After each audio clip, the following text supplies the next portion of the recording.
everyone! This is Jokay. At andito nga ako ngayon guys sa aming kitchen dahil nga magpe-prepare na ako ng aming food. And may nakita na naman akong isang pagkain na very soon pwede ko nang maitapon. At why not guys, sabi ko nga sa inyo, as much as possible ayoko talagang magtatapon ng pagkain. So meron nga ako nakita dito na saging. So overripe na talaga siya guys. Dahil nga madiskarte tayo, bakit natin hindi gawing kapaki-pakinabang pa rin kahit na overripe na siya guys. So for today's video, gusto kong gumawa ng banana cake or gawin natin mas healthy. Kaya naisip ko guys na gumawa ng banana and carrot cake. So let's do it! Para sa ating mga ingredients guys, meron nga tayong overripe na banana. So 5 pieces siya guys, tinanggal ko lang yung medyo talagang sira na. And then, this is 3/4 cup of brown sugar, then 1.5 cup of flour, at meron na rin akong grated na carrots at nagmelt na rin ako ng butter. Then meron tayo dito vanilla and baking powder. So ayan po yung ating mga ingredients for today. And of course, meron pala tayong dalawang itlog. Kakailanganin natin ng dalawang itlog. Disclaimer lang guys, hindi talaga ako magaling sa pagdating sa baking. Pero dahil nga guys, meron naman tayong YouTube ngayon. So kahit hindi tayo magaling, basta't marunong tayo mag-follow ng instruction. So magagawa at magagawa natin yan guys. And so far, okay naman siya lahat ng mga natatry ko. Let's start guys. Smash lang natin yung ating banana.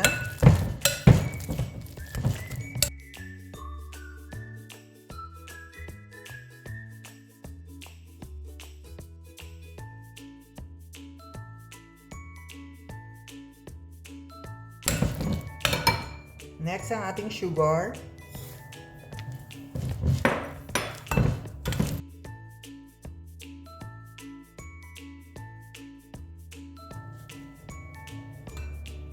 Melted butter.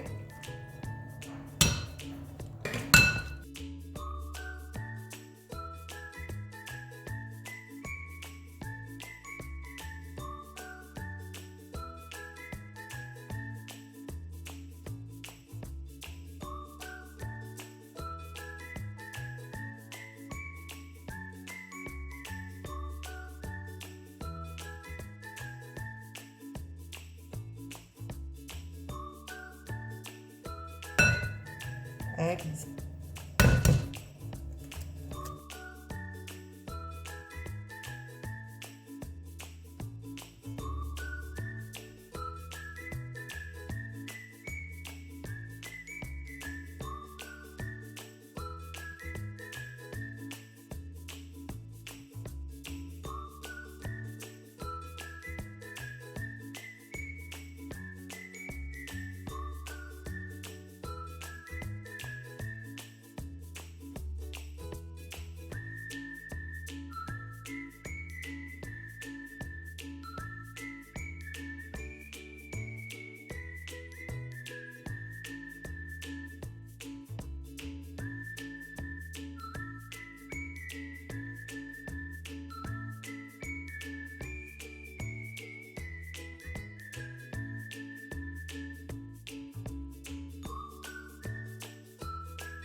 And guys, maglagay din tayo ng asin.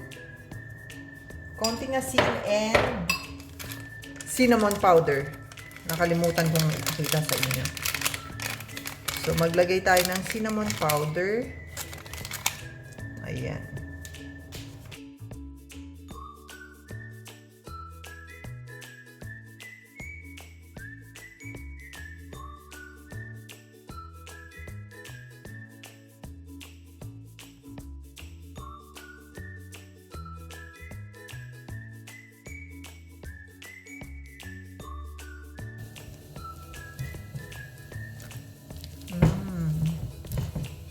Ito guys yung consistency ng ating mixture.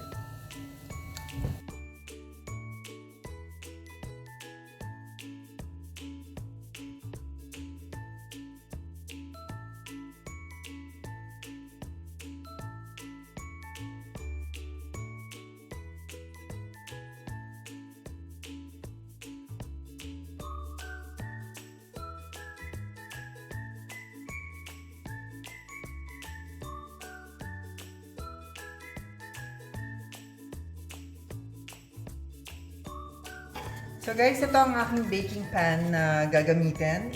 I-grease lang natin siya para hindi dumikit yung ating mixture kapag binibake na siya.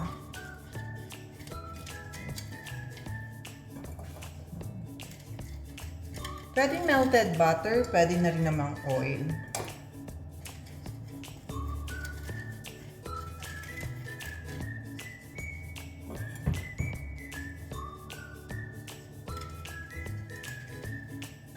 Guys, ready na ang ating pan.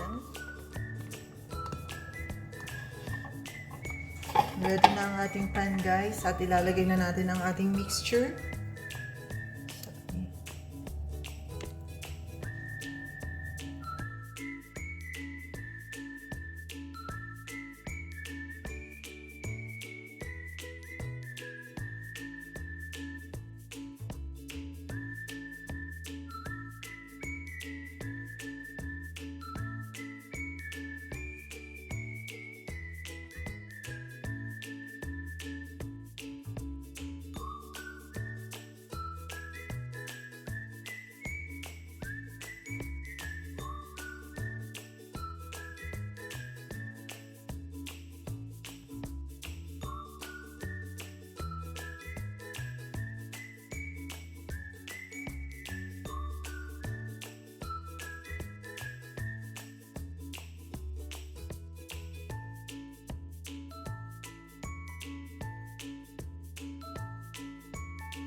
Lagyan natin ng walnuts, guys.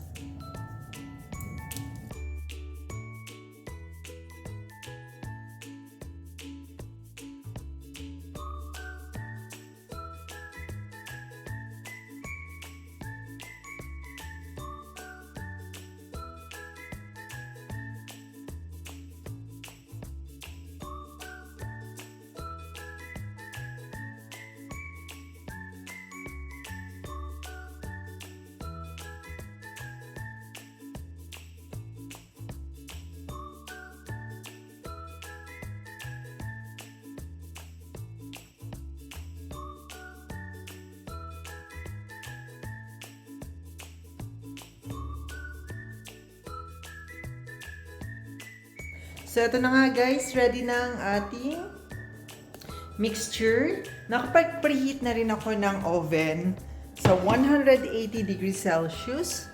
Ang aming oven. Preheated na siya guys, ready na. So, ilalagay ko na lang ang ating paste ng... Wait lang tayo guys ng at least 45 minutes, even less than 45 minutes kapag chinek natin using toothpick.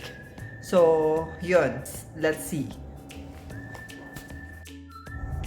Time to check, guys. Check lang natin. Wala pa namang 45 minutes, pero let's check. Kasi mukhang, ano na siya. Ayan, guys. Mapapansin nyo, tutusukin natin. Medyo konti pa. Ayan, medyo madikit pa. May sumasama pa. So, konting-konti na lang, guys.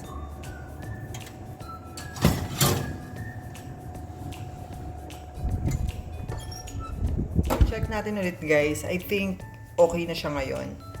Ayan, medyo 5 minutes na rin ang nakakaraan. Check natin ulit, guys. Ang init.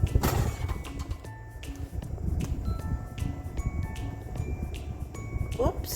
Ayan. Wala na siya. Clear na. Ayan, guys. So, pwede na natin kunin ang ating banana cake. Oops. Ayan, guys. So, ilalagay ko muna siya dito for cooling down. At mamaya, papakita ko sa inyo kung gaano siya ganda at kasarap. Titikman natin mamaya. At ayan na nga, guys, galing ako sa school dahil sumundo ako ng aking alaga. At ngayon na nga is the moment of truth. So, try natin ang ating banana carrot cake. Ayan, na-cool down na nga siya, guys. At tikman natin ngayon. Ayan. Excited. Oh. Guys, tignan nyo naman. Ayan ang ating banana carrot cake. So, hindi na sayang ang ating overripe na saging. At nakagawa pa tayo ng merienda. Ayan nga, guys, malaki siya. At gustong-gusto siya ng aking amo. Lalo na yung aking among lalaki. Gustong-gusto niya tong banana carrot cake na to. Dahil hindi lang naman ito, guys, yung first time ko na gumawa ng carrot cake na to. Dahil nga, guys, lagi kaming merong overripe na mga fruits. Especially saging nga. So, why not? So, tikman natin, guys.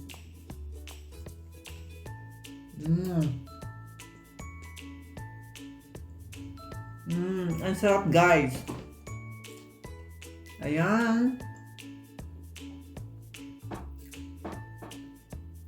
Ang sarap. So, try nyo na rin, guys. Thank you for watching. See you on my next vlog.